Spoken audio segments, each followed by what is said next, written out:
Subukan nyo namang tumayo at baka matanaw ninyo ang tunay na kalagayan ko. Ganito siyan eh. Tapo, nadyo po ba kayo sa loob ng malaking bahay, walawak na bakuran, mataas na padepi na ligiran, na nakapila na malayamalik sa sakyan, mabatay lalaki bulubulong na walang kasal na mga barong-barong, lumakas man ang ulan, wala butas bubong, wala platot, kutsara na lamang yung tutok, ang kaya simutin na sa gatas na kahon, ang kaya hindi Pasko lamisa may halon, ang sabi ko sa buwan sa mga ganyan, sabili nila di mo matagpuan, ang tao mamayari ng isang pubuan, ng ikaw pagtatao niya pinagkagawan, kayo naman hindi na pinagkawalan, ako makita ko lamang sa aking sigawan. Kayo po na nakaupo,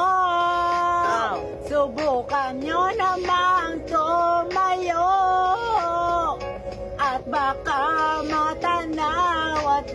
matanaw ninyo ang tunay na kalagayan ko.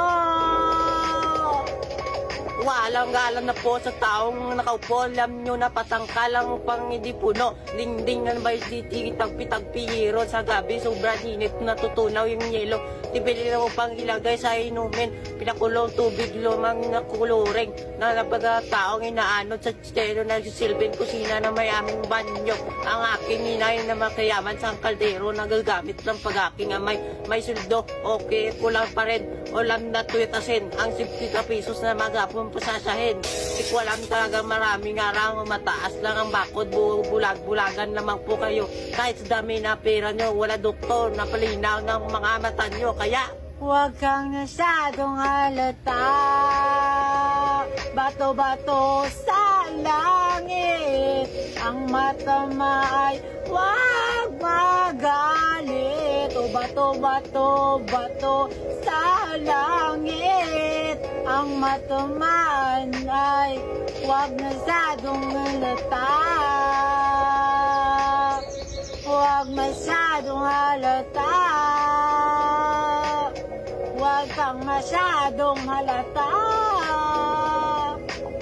huwag kang masyadong halata.